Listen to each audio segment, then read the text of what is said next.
അത് മനസ്സിലാക്കി വളരെ സ്നേഹിച്ച് കരുതി സംരക്ഷിക്കണം. സ്വയരക്ഷ നോക്കുന്ന ഒരു ഭർത്താവായിരിക്കരുത്, അവരെ സംരക്ഷിക്കണം. എൻ്റെ ഭാഷയിൽ പറഞ്ഞാൽ ദൈവം കഴിഞ്ഞാൽ നമ്മളെ വിശ്വസിച്ച് അവരിറങ്ങിയിരിക്കുന്നത്. ദൈവം കഴിഞ്ഞാൽ ആ കൈ തന്നപ്പോളേ, അപ്പോൾ ചിലപ്പോൾ അപാകത കാണും, ന്യൂനത കാണും, പോരായ്മ കാണും, ഒക്കെ ഒത്തിരി കാണും. പക്ഷെ അത് ക്ഷമിക്കണം. അത് കരുതി ക്രിസ്തു സഭയെ സ്നേഹിച്ചതുപോലെ നമ്മുടെ യാതൊരു ക്വാളിറ്റി നോക്കിയല്ല സ്നേഹിച്ചത്. ഒരു യോഗ്യതയില്ലാതിരുന്നപ്പോഴാണ് അവിടുന്ന് നമ്മെ സ്നേഹിച്ചു. ഇനി മറുവശം പറയാം, ഈ കുടുംബജീവിതത്തിലൊക്കെ അഭിപ്രായ വ്യത്യാസങ്ങൾ വരാം. രണ്ട് കുടുംബത്തിൽ രണ്ട് പശ്ചാത്തലത്തിലൊക്കെ ജീവിക്കുന്നവരെ അഭിപ്രായ വ്യത്യാസം ഉണ്ടാകും. എവിടെ ഇല്ലാത്ത? ഞാൻ മിക്കപ്പോഴും പറയും, വിവാഹ ശുശ്രൂഷയിലൊക്കെ പറയും, ചില ഉപദേശമാരും അച്ഛന്മാരും ഒക്കെ പറയുന്ന ഞാൻ കേട്ടിട്ടുണ്ട്. എൻ്റെ വിവാഹം കഴിഞ്ഞിട്ട് 40 കൊല്ലമായി എൻ്റെ ഭാര്യ അന്നമ്മ ഇവിടെ വന്നിട്ടുണ്ട്, ഞങ്ങൾ തമ്മിൽ ഇന്ന് വരെ ഒരഭിപ്രായ വ്യത്യാസം ഉണ്ടായിട്ടില്ലെന്ന്. നുണയാ. അവന് കൊച്ചുണ്ണിയുടെ ചേട്ടനാ. ഏത് കൊച്ചുണ്ണിയാന്ന് നിങ്ങൾക്കറിയാം. മനസ്സിലായോ? വെറുതെ പറയുന്ന ഈ നുണ പറയുന്നതിനും ഒരു അതിരില്ലേ? എന്നേക്കാൾ പ്രായമുള്ള പക്വത വന്നവരാ എന്നെ കേൾക്കും. നിങ്ങളുടെ കുടുംബത്തിൽ പ്രശ്നം ഉണ്ടായിട്ടില്ലേ? ഉണ്ട്. എവിടെ ഇല്ലാത്തവരൊന്ന് കൈപൊക്കിക്കേ. ഇല്ല, മറ്റേ പുള്ളിയുടെ ആൾക്കാർ വല്ലവരും ഉണ്ടോ? ആരുമില്ല. എനിക്കറിയാം ഇല്ലെന്ന്. അതല്ലേ ധൈര്യത്തോടെ പറഞ്ഞ കൈപൊക്കാൻ. കൈപൊക്കുകയായിരുന്നെങ്കിൽ മാപ്പിളയും പെമ്പളയും ഞാനിപ്പോൾ സ്റ്റേജൊക്കെ കയറ്റിയാണ്. കയറ്റുന്നത് വേറൊന്നിനും അല്ല, ഒരു പാരിതോഷികം തരാനാണ്. എല്ലാവരുടെ ജീവിതത്തിൽ അഭിപ്രായ വ്യത്യാസവും ആശയപ്രശ്നമൊക്കെ വരാം. ഇല്ലാത്തത് എവിടാ? എല്ലായിടത്തും ഉണ്ട്. പക്ഷെ അതെല്ലാം ആമേ പരിഹരിച്ചോണം. അതെല്ലാം പെട്ടെന്ന് വചന ശുശ്രൂഷയാലും പ്രാർത്ഥനയാലും ആമ തിരുവചനത്തിന്റെ ഉപദേശത്താലും എല്ലാം ക്രമീകരിക്കണം. അതാണ് ഈ പുസ്തകം പഠിപ്പിക്കുന്നത്. ആട്ടെ, അപ്പൊ കുടുംബജീവിതത്തിന്റെ ഭദ്രതയാണ് ആ താഴോട്ടുള്ള വേദഭാഗത്തിലെല്ലാം പൗലോസ് ഓർപ്പിക്കുന്നത്.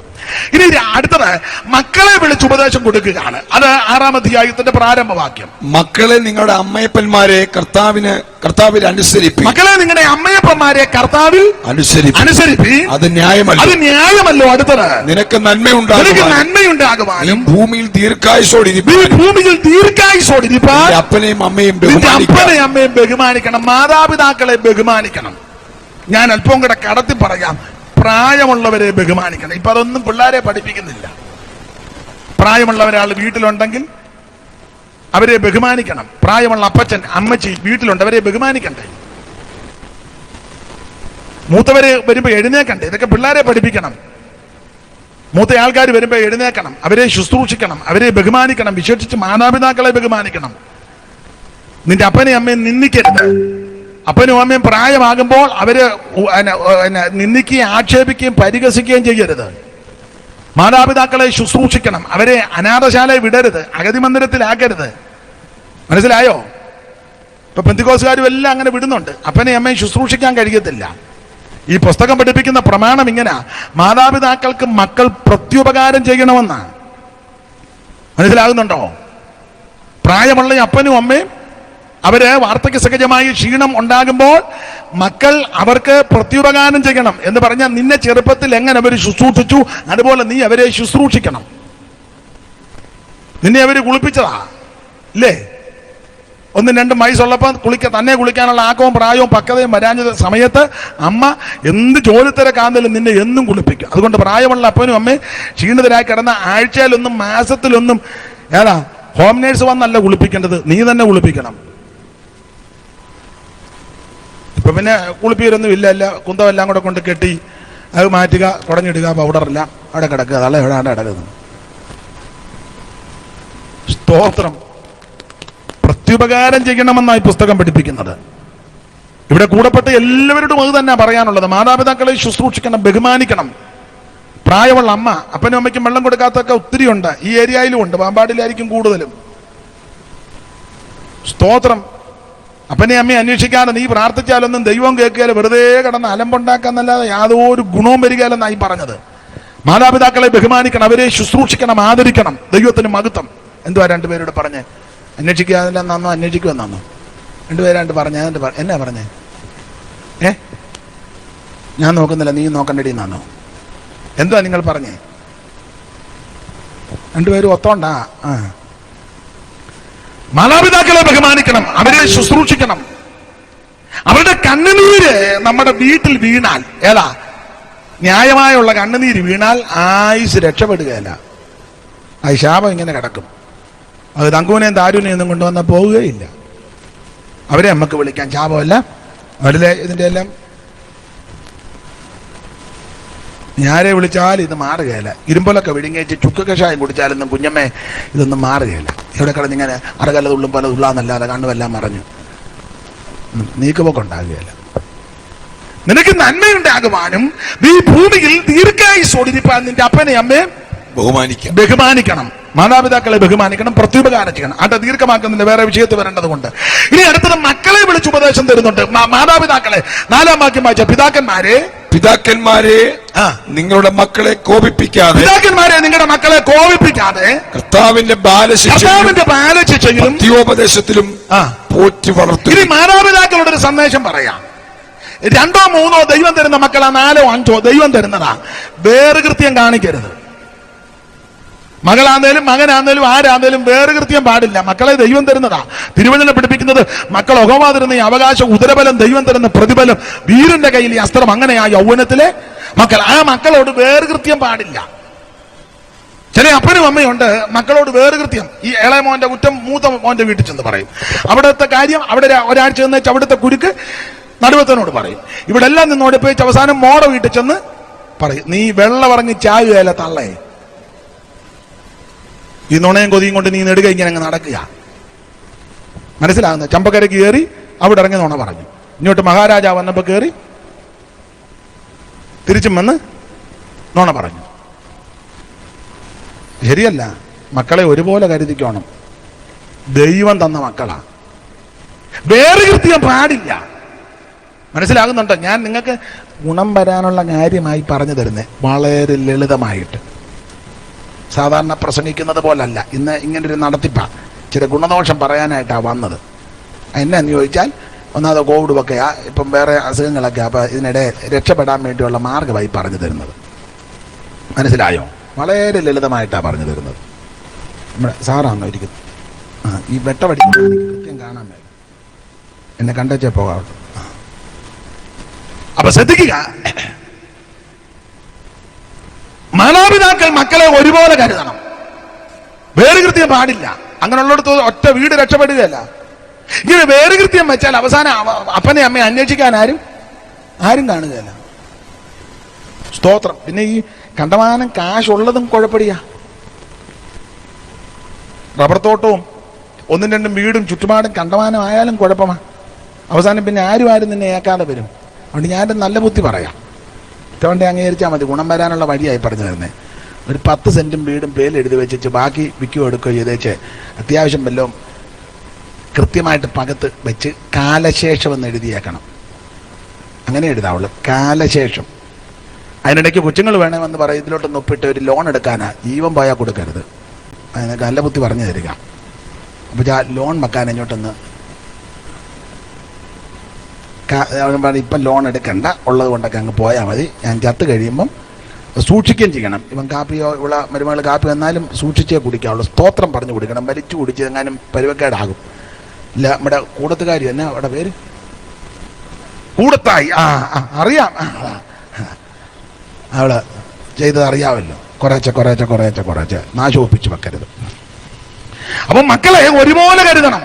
ഞാൻ എൻ്റെ ജീവിതാനുഭവത്തിൽ നിന്ന് പല കാര്യവും പറയാറുണ്ട്. ഇപ്പോഴും ഞാൻ ഓർക്കുന്ന മിക്കടത്തും പ്രസംഗിച്ചിടത്ത് ഞാൻ പ്രസംഗിക്കാറുണ്ട്. ഒരിക്കലേ ഞങ്ങളുടെ വകയപ്പെട്ട ഒരു ഉപ്പാപ്പൻ എനിക്കൊരു മുട്ടായി തന്നു.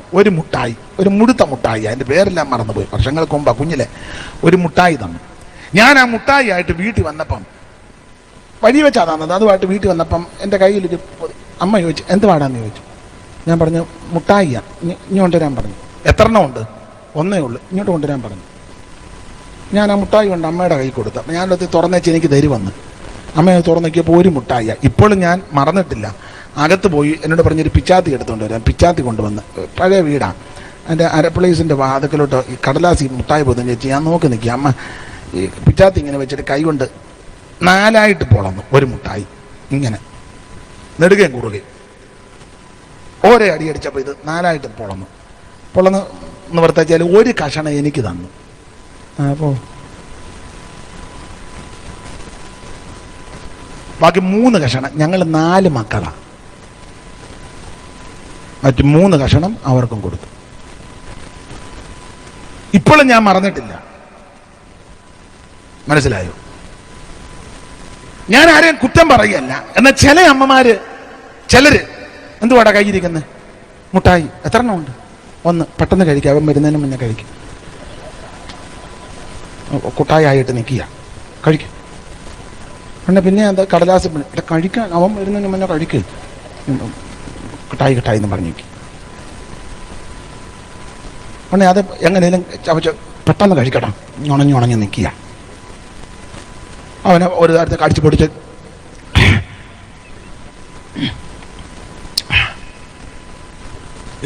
ലാസ്റ്റ് വിഴുങ്ങിയപ്പം മറ്റവൻ കയറി വരുന്നു. ഈ പിള്ളേരല്ലേ, ഉടനെ ഇവൻ വിഴുങ്ങിയവന്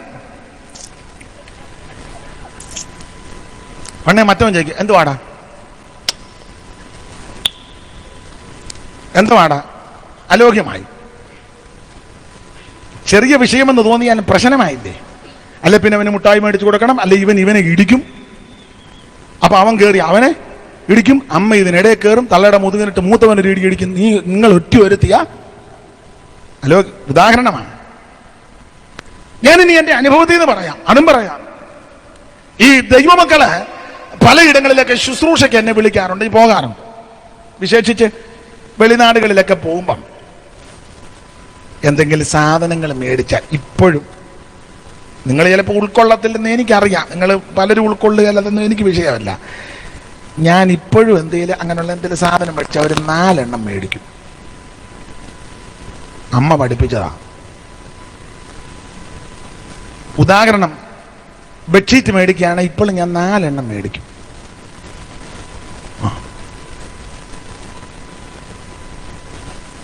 ഉദാഹരണമായി പറഞ്ഞു, അമ്മ അന്ന് പഠിപ്പിച്ചതാ, ഇന്നും മറന്നിട്ടില്ല. അതുകൊണ്ട് ഒരു കാര്യം കൂടെ ഓപ്പണായിട്ട് പറയാം, ഞങ്ങള് സഹോദരങ്ങൾ 4 പേരുമായിട്ട് അങ്ങനെ വലിയ ആലോക്യവുമില്ല. ചിലത് സ്വന്തം സഹോദരങ്ങളും മിണ്ടാത്തവരുണ്ടല്ലോ. ചേട്ടൻ IPC, അനിയൻ അസംബ്ലിസ് കൂടി, നടുവത്തവൻ ചാരോൻ, ഏറ്റവും ഇളയവൻ ചർച്ചക്കോട്, തള്ള TPM-ലും 8-ാം മൈലിലും. ഒരു കുടുംബത്തിൽ നടക്കുന്ന കാര്യമാണ്. അനിയന്റെ വീട്ടിൽ പ്രാർത്ഥന, IPC-കാരുടെ ഉണ്ട്. ചേട്ടൻ അവര് IPC, നമ്മൾ ചർച്ചക്കാടാ. നിങ്ങൾക്ക് മര്യാദയ്ക്ക് ചർച്ച് ഓഫ് ഗോഡ് എന്ന് പറയാൻ പറ്റും.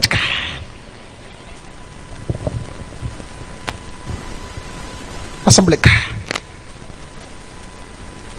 യോജിപ്പില്ലല്ലോ. എന്തിന് നീ പുസ്തകം എടുത്തോണ്ട് ഇങ്ങനെ പാമ്പാടി കൂടെ? നിങ്ങളിപ്പോ ചിന്തിക്കുക, ദൈവമേ ഇന്ന് വരണ്ട ഒരു കാര്യവും ഇല്ല. ഇന്നാ വരേണ്ടത്. ഞാൻ വളരെ ശാന്തമായി ലളിതമായി ചില ഗുണദോഷങ്ങളാണ് പറഞ്ഞു തരുന്നത്. വേറെ കൃത്യം പാടില്ല. ഒരുപോലെ കരുതണം, സ്നേഹിക്കണം. ഒരു ചെറിയ പ്രശ്നം വചനത്തിൽ നിന്ന് തന്നെ പറഞ്ഞു തരാം. അപ്പൻ എല്ലാവരേക്കാളും ഇഷ്ടപുത്രനായതുകൊണ്ട് നിലയങ്കം ഉണ്ടാക്കി കൊടുത്തു യോസേപ്പിന്. കൊടുത്തപ്പോ എല്ലാവർക്കും കൊടുക്കണ്ടേ?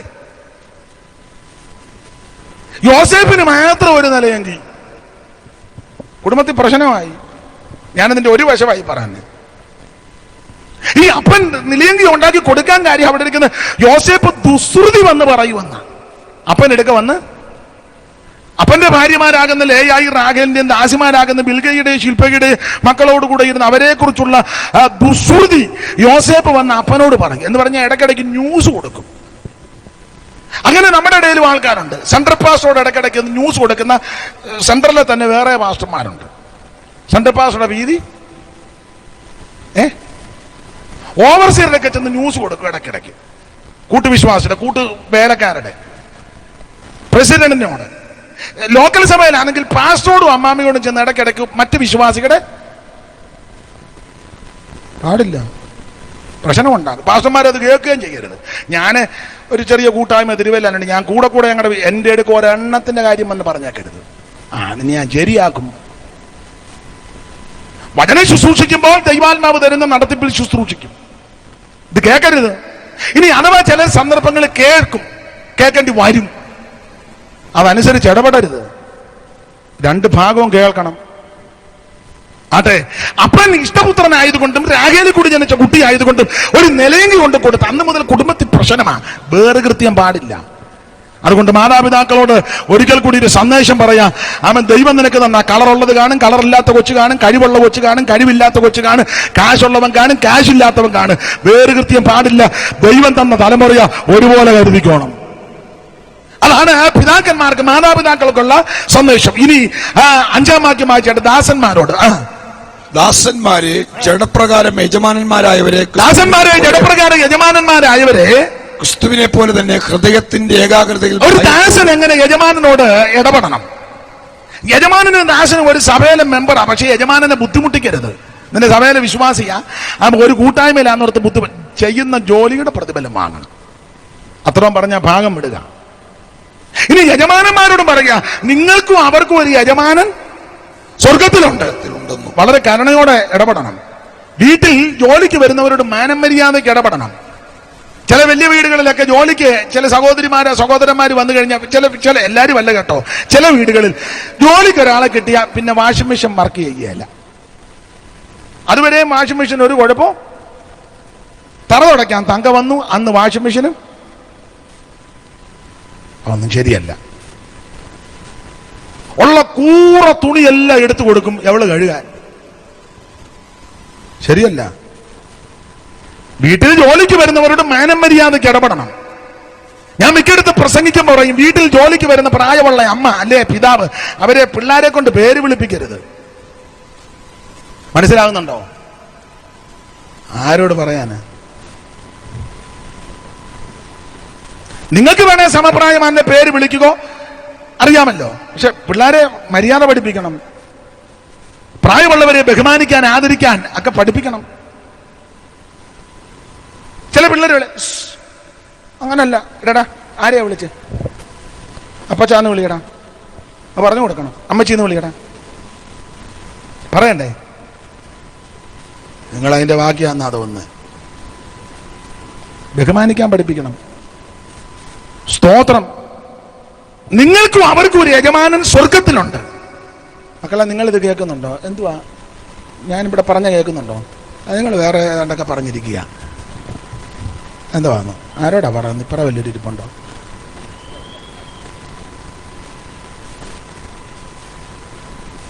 അപ്പൊ ശ്രദ്ധിക്കുക.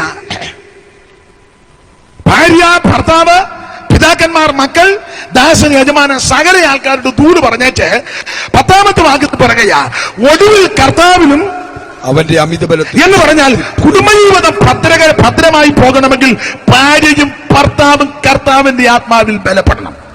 നിന്റെ മക്കൾ നിന്നോട് നല്ല രീതിയിൽ ഇടപെടണമെങ്കിൽ മാതാപിതാക്കളെല്ലാം കർത്താവിന്റെ ആത്മാവിൽ ബലപ്പെടണം. മാതാപിതാക്കൾ നല്ല നിലവാരത്തിൽ മക്കളോട് ഇടപെടണമെങ്കിൽ മക്കളെല്ലാം കർത്താവിന്റെ ആത്മാവിൽ ബലപ്പെടണം. ദാസനും യജമാനനും അവൻ നല്ല സഹവർത്തിത്വം പുലർത്തി പോകണമെങ്കിൽ രണ്ടു കൂട്ടരും ആത്മാവിൽ ബലപ്പെടണം. ഈ അന്ത്യകാലത്ത്, ഈ വല്ലാത്ത കാലയളവിൽ പ്രിയരെ, എനിക്ക് നിങ്ങൾക്കും ആവശ്യം കായബലമല്ല, പൊളിറ്റിക്കൽ ബലമല്ല, സാമുദായിക ബലമല്ല, നിന്റെ പണത്തിന്റെ തണ്ടും കൂഷ്കുമല്ല. നമുക്ക് ആവശ്യം ആത്മബലമാണ്. ദൈവാത്മാവിന്റെ ശക്തി ഏറ്റെടുക്കണം. ഇവിടെ എഫെസോസിലുള്ളവരോട് പൗലോസ് പറയുകയാ, ഒടുവിൽ കർത്താവിലും അവന്റെ അമിതബലത്തിന് ശക്തി. ഇത് പറയാൻ കാരണം പറയാം, അത് പെട്ടെന്ന് പറഞ്ഞങ്ങ് നിർത്താം. പൗലോസിന്റെ 3-ാമത്തെ മിഷണറി യാത്രയില്ല എഫെസോസ് സഭ ആരംഭിക്കുന്നത്. 2-ാമത്തെ യാത്രയിൽ വന്നു. അവിടെ അവരെ കണ്ടാൽ പറഞ്ഞു, കുറച്ച് നാൾ പാർക്കാൻ പറഞ്ഞു. പൗലോസ് പറഞ്ഞു, ഇപ്പോ ഒക്കത്തില്, ദൈവം അനുവദിച്ചാൽ പിന്നെ വരാന്ന്. പൗലോസ് അങ്ങ് പോയി. പൗലോസ് പോയി കഴിഞ്ഞപ്പോൾ അവിടെ എഫെസോസിൽ ഒരു സഹോദരൻ വരുന്നു, അപ്പൊല്ലോസ്. അപ്പൊല്ലോസിനെ പറ്റി വായിക്കുന്നത്, ഇവന് വചനത്തിന്റെ ആഴവും പഠനവും ഒന്നും വലുതായിട്ട് അറിയത്തില്ലെങ്കിലും ആത്മാവിൽ എരിവുള്ളവന്. നല്ല എരിവാ. ഈ ചില സഭകളിലും ചില ഇടങ്ങളിൽ ചെന്ന ചിലക്ക് ഭയങ്കര എരിവാ, പക്ഷെ വചനമൊന്നും അറിയത്തില്ല. ചിലക്ക് നല്ലതുപോലെ വചനം അറിയാം, പക്ഷെ യാതൊരു എരിവുമില്ല. രണ്ടു കൂട്ടരുമുണ്ട്. ചിലക്ക് ഭയങ്കര എരിവാ, വേദപുസ്തകം വായിക്കത്തേ ഇല്ല. വചനം പ്രസംഗിക്കാൻ തുടങ്ങുമ്പോൾ ഉറങ്ങുന്ന കാണാം, ഭയങ്കര എരിവാ. അത് ശരിയാകുകയല്ല. ഈ ദൈവവചനം പ്രസംഗിക്കുമ്പോൾ ഉറങ്ങുകയും തമ്പേർ അടിക്കുമ്പം ഉണരുകയും ചെയ്താൽ അത് പരുവക്കേടാണ്. അപ്പൊ ചിലർക്ക് നല്ല എരിവാ, പക്ഷെ വചനം അറിയത്തില്ല. എന്നാൽ വേറെ ചില ഗ്രൂപ്പുകാരുണ്ട്, വചനം നല്ലതുപോലെ അറിയാം. ഒരു വാക്യം എടുത്താൽ അതിനെ 8ആയിട്ട് കീറി, ആ കീറിയ ഒന്നിനെ 4ആയിട്ട് കീറി, 4ആയിട്ട് കീറി ഒന്നിനെ എടുത്ത് 2ആയിട്ട് കീറി, 2ആയിട്ട് കീറിയതിനെ 3 പോയിന്റ് ഉണ്ടാക്കി. നല്ലതാ, പക്ഷെ യാതൊരു എരിവും പുളിയില്ല. നിങ്ങൾ ശ്രദ്ധിച്ചിട്ടില്ലേ? പാട്ട് പാടുമ്പോ ഒരനക്കവും ഇല്ലാതല്ലേ പാടുന്നേ, കമ്പിവടി നിൽക്കുമ്പോല. ഇത് രണ്ടും പരുവക്കേടാ. നമുക്ക് ആത്മശക്തിയും വേണം, ദൈവവചനത്തിന്റെ തിട്ടവും വേണം. അപ്പൊ ഈ അപ്പല്ലോസ് ആത്മാവിൽ നല്ല എരിവുള്ളവനാ, പക്ഷെ വചനം അത്ര തിട്ടമില്ല. അതുകൊണ്ട് അപ്പല്ലോസ് കൊരിന്തിലിരിക്കുമ്പോൾ അപ്പല്ലോസ് ഇവിടെ വന്നു. അപ്പല്ലോസ് വന്നു കഴിഞ്ഞപ്പോൾ യഹൂദന്മാരുടെ പള്ളി കയറി പ്രസംഗിച്ചു. ആ ശുശ്രൂഷയിൽ അക്കിലാവും പ്രിസ്കില്ലും ഇരിപ്പുണ്ട്. ഇവന്റെ ശുശ്രൂഷയും പാഠവും കണ്ടപ്പോൾ അക്കിലാവിനും പ്രിസ്കില്ലേക്കും പിടികിട്ടി ഇവൻ കർത്താവിൽ പ്രയോജനപ്പെടും. അവനെ ചേർത്തുകൊണ്ട് ഉപദേശം പഠിപ്പിച്ചു. അങ്ങനെ ഇവൻ മിടുകനായി. ഞാൻ ദൈവമക്കളോടൊരു കാര്യം പറയാം, ഒരുവൻ പ്രയോജനപ്പെടുമെന്ന് കണ്ടാൽ അവനെ ചേർത്ത് നിർത്തണം. അതിന് സഭ നോക്കരുത്. അവൻ church God, IPC, assemblies God, ഷാരോന, TPM, ബ്രദറ, ഇവാഞ്ചലിക്കൽ, അതൊന്നും നോക്കരുത്. ഒരുവൻ കർത്താവിൽ പ്രയോജനപ്പെടുമെന്ന് കണ്ടാൽ നിന്നാലാവും വിധം കൈത്താങ്കൽ കൊടുക്കണം. സഭയുടെ ലേബൽ നോക്കി അക്ക കൈത്താങ്കൽ കൊടുക്കേണ്ടത്. അവൻ കർത്താവിൽ പ്രയോജനമുള്ളവനാകണം. സ്തോത്രം. ഇതങ്ങനല്ലല്ലോ. എല്ലാം ഇപ്പൊ അങ്ങനെയുള്ള കാര്യങ്ങൾ നോക്കിയായി ചെയ്യുന്നത്. എന്നാൽ ഇവരെ നല്ല മാതൃകയാ. ഇവൻ കർത്താവിൽ പ്രയോജനമുള്ളവനായി തീരുമെന്ന് കണ്ടപ്പോൾ അവനെ ചേർത്ത് നിർത്തി ഉപദേശങ്ങൾ പഠിപ്പിച്ചു. അങ്ങനെ അപ്പല്ലോസ് മിടുക്കനായി. ഇനി നമ്മൾ 19-ാം അധ്യായം പഠിക്കുമ്പോൾ അപ്പല്ലോസ് കൊരിന്തിലിരിക്കുമ്പോൾ പൗലോസ് ഉൾപ്രദേശങ്ങളിൽ കൊണ്ട് സഞ്ചരിച്ച് എഫെസോസിലെത്തി. അവിടെ കുറച്ച് ശിഷ്യന്മാരെ കണ്ടു. അവർ കണ്ടുടനെ ഇവരുടെ ഇരിപ്പും എല്ലാം കണ്ടപ്പോൾ മനസ്സിലായി ഇവര്, ഞാൻ എന്റെ ശൈലി പറയാം, ദൈവമക്കളാ. അപ്പം പൗലോസ് ചോദിച്ചു, നിങ്ങളെല്ലാം, എന്റെ ഭാഷ പറയാണേ, നിങ്ങൾ രക്ഷിക്കപ്പെട്ടതാണോ? അവർ പറഞ്ഞു, അയ്യോ, ഞങ്ങളെ കണ്ടാൽ അറിയാൻ വേണ്ടി. നിങ്ങളെല്ലാം വിശ്വാസത്തിലാണോ, വിശ്വാസികളാണോ ചോദിച്ചു. അയ്യോ, പിന്നെ അതെ, നിങ്ങൾ വിശ്വസിച്ചിട്ട് പരിശുദ്ധാത്മാവിനെ പ്രാപിച്ചോ? ഉടനെ അവര് പറയാ, ഉണ്ടെന്ന് പോലും ഞങ്ങള് കേട്ടിട്ടില്ല. അന്നാ തമ്പേരെടുത്തോന്നാന്നോ പറഞ്ഞേ?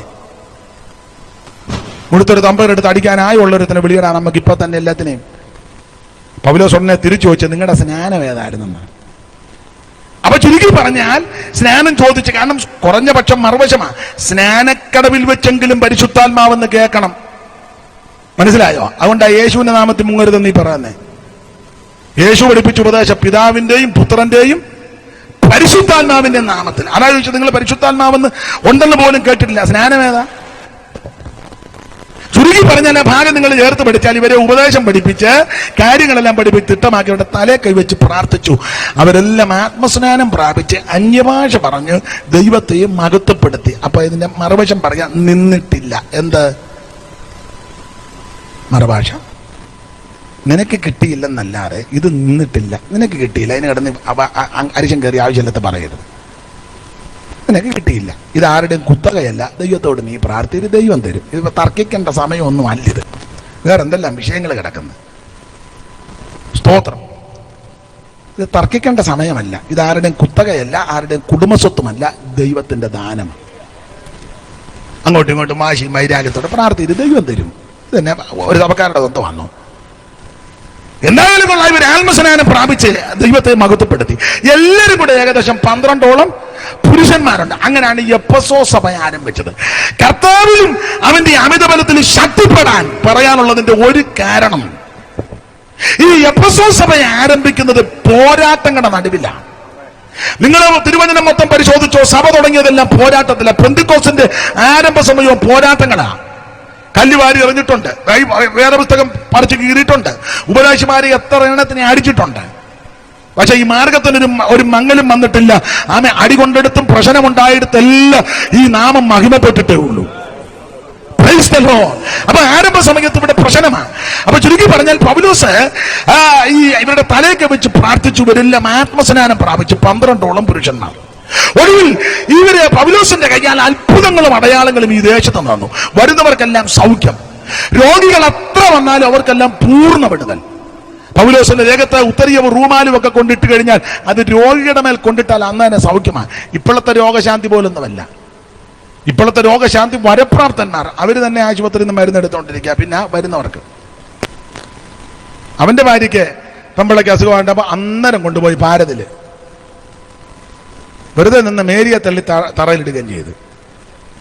അല്ല, നിങ്ങൾ ശ്രദ്ധിച്ചേ, മേരി തറയിൽ കിടക്കുന്ന അവൻ്റെ ഭാര്യയായിട്ട് ഭാരതത്തിലും പോയി. അന്ന് ഈ രോഗശാന്തി വരപ്രാർത്ഥന അവിടെ തലയിലോട്ടും കൈ വെച്ച് ശാസിച്ചാ പോരെ, അവൾ വെപ്പിക്കും മിക്കവാറും. അവൾക്ക് നിന്നെ നല്ലതുപോലെ അറിയാം നീ ആരാന്ന്.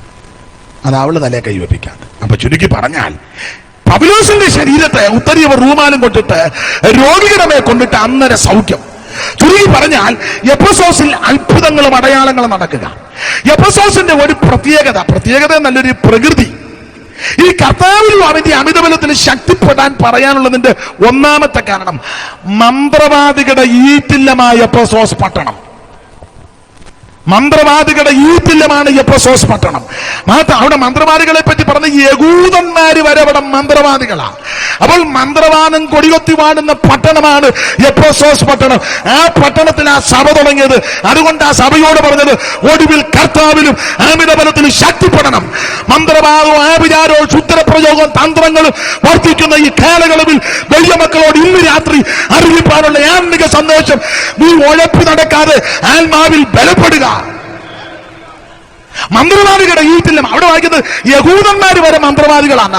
ആ 19-ാം അധ്യായത്തിന്റെ 13-ാമത്തെ വാക്യം വായിച്ച് അപ്പോസ്തല പ്രവൃത്തികളുടെ പുസ്തകം 19-ാം അധ്യായത്തിന്റെ 13-ാമത്തെ വാക്യത്തിൽ മന്ത്രവാദികൾ യഹൂദന്മാര് വരെ മന്ത്രവാദിയാണ് വായിച്ചേ. എന്നാൽ ദേശാന്തരികളെ നടക്കുന്ന മന്ത്രവാദികളായ ചില യഹൂദന്മാർ, എന്നാൽ ദേശാന്തരികളായി നടക്കുന്ന മന്ത്രവാദികളായ ചില യഹൂദന്മാർ. അപ്പോൾ വചനം പഠിക്കുന്നവർക്കറിയാം, എഫെസോസുകാരോട് പറയുക കർത്താവിലും അമിതബലത്തിലും ശക്തിപ്പെടണം.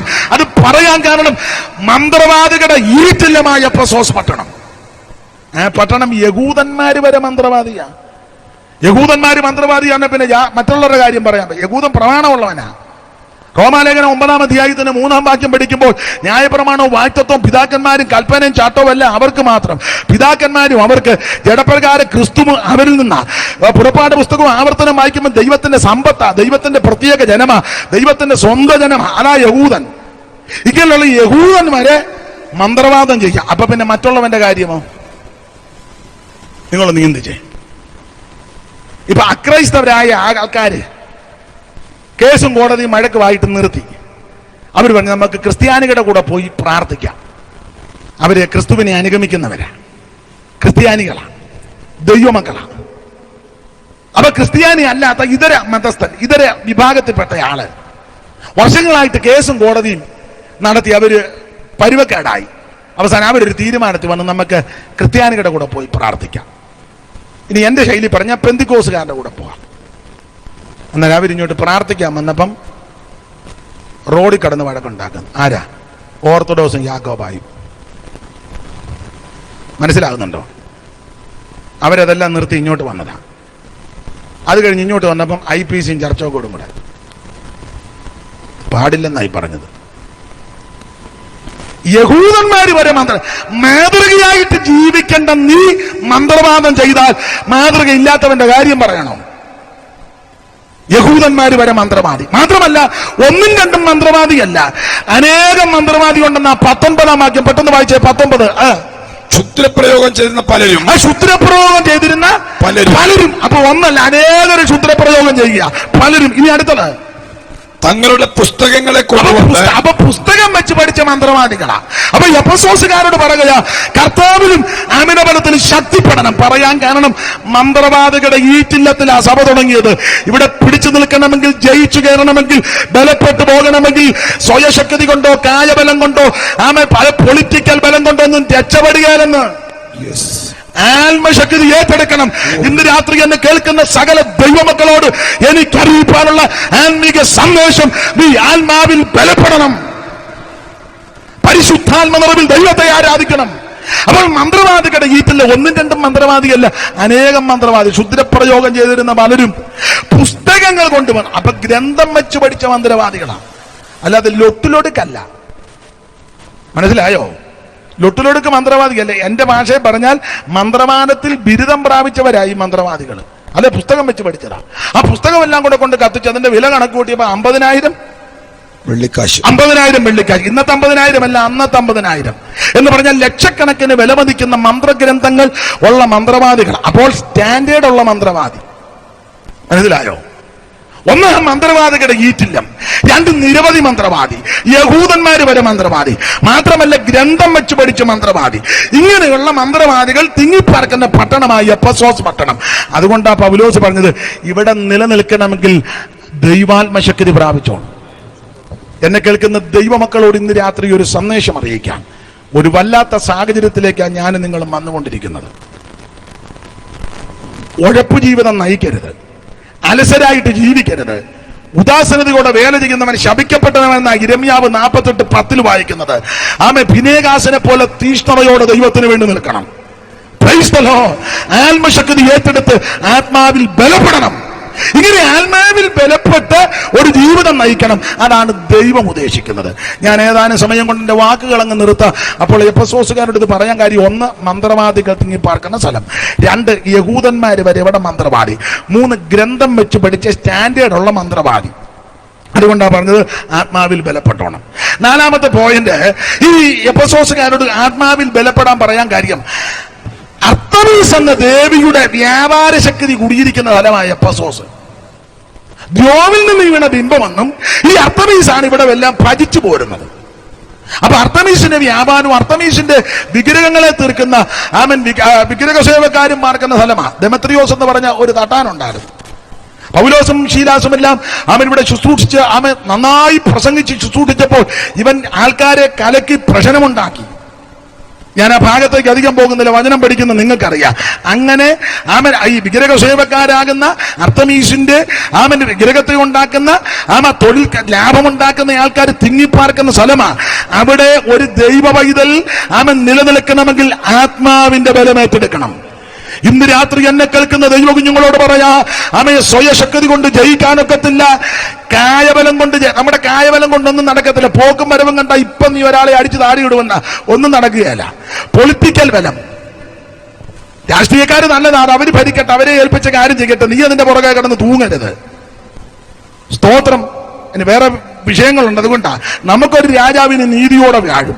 അന്ന് മാത്രമേ സ്വസ്ഥതയും സമാധാനമായൊരു ഭരണം ഇവിടെ നടക്കൂ. ഉന്നതന് മീതെ ഉന്നതനുണ്ട്, അവന് മീതെ അത്യുന്നതനുണ്ട്. ആകയാൽ ദൈവമക്കൾ ദൈവത്തിൽ ആശ്രയം വെക്കണം. അപ്പൊ പൊളിറ്റിക്കൽ ബലം കൊണ്ടോ കായബലം കൊണ്ടോ സാമുദായിക ബലം കൊണ്ടോ സംഘടനാ പാഠവം കൊണ്ടോ നിന്റെ സാമ്പത്തിക ഭദ്രത കൊണ്ടോ ഒന്നും നടക്കത്തില്ല. ഇന്ന് രാത്രിയിൽ ആത്മശക്തിയിൽ ബലപ്പെടണം. ദൈവത്തിന് സ്തോത്രം. ആത്മശക്തി ഏറ്റെടുക്കണം. ഒടുവിൽ കർത്താവിലും അവന്റെ അമിതബലത്തിലും ശക്തിപ്പെടണം. ഞാൻ ഓടിച്ച ഭാഗം വിടുകയാ. ഇത് പറഞ്ഞേച്ച് പൗലോസ് 3 കൊല്ലം എഫെസോസിൽ വേല ചെയ്തു. ഈ 3 കൊല്ലത്തെ വേല കഴിഞ്ഞ് എഫെസോസിൽ നിന്ന് പൗലോസ് പോവുക. എഫെസോസിൽ നിന്ന് പോകാൻ നേരത്ത് മൂപ്പന്മാരെയെല്ലാം വിളിച്ചു കൂട്ടി. അത് 2 കാര്യത്തോടെ പറഞ്ഞ് നിർത്താം. മൂപ്പന്മാരെയെല്ലാം വിളിച്ചു കൂട്ടി. ആ 17 വാക്യം വായിച്ച 20:17. മിലേത്തോസിൽ നിന്ന് ഞാൻ എഫെസോസിലേക്ക് ആളയച്ചു. മിലേത്തോസിൽ നിന്ന് എഫെസോസിലേക്ക് ആളയച്ചു സഭയിലെ മൂപ്പന്മാരെ വരുത്തി. അടുത്തത് അവർ അവന്റെ അടുക്ക വന്നപ്പോൾ അവൻ അവരോട് പറഞ്ഞത്, ഞാൻ ആസിയിൽ വന്ന് 1 നാൾ മുതൽ എല്ലായ്പ്പോഴും നിങ്ങളോടുകൂടെ എങ്ങനെ ഇരുന്നുവെന്നും, അടുത്തത് വളരെ താഴ്മയോടും കണ്ണുനീരോടും യഹൂദന്മാരുടെ കൂട്ടുകെട്ടുകളാൽ എനിക്കുണ്ടായ കഷ്ടങ്ങളോടുകൂടെ കർത്താവിനെ രാത്രി ഒരു ഉപദേശം കൂടെ സ്ഥാപിച്ചു പോകുക. കർത്താവിനെ സേവിക്കുന്നത് കഷ്ടമെല്ലാം തീർന്നിട്ടല്ല, പ്രശ്നങ്ങളെല്ലാം തീർന്നിട്ടല്ല, പ്രശ്നമെല്ലാം പരിഹരിച്ചിട്ടല്ല യേശുവിനെ സേവിക്കുന്നത്, കഷ്ടങ്ങളോട് കൂടെയാ കർത്താവിനെ സേവിക്കുന്നത്. ഇന്ന് രാത്രി എന്നെ കേൾക്കുന്ന ദൈവമക്കളോട് പറയാ, പ്രശ്നങ്ങൾ മുഴുവൻ പരിഹരിച്ചിട്ട് ദൈവത്തെ ആരാധിക്കാനൊക്കത്തില്ല. പ്രശ്നങ്ങൾ രൂക്ഷമായി നിൽക്കുമ്പോഴും നീ കർത്താവിനെ ഉണ്മയോടെ ആരാധിക്കണം. അവിടെ വായിക്കുന്ന കഷ്ടങ്ങളോടും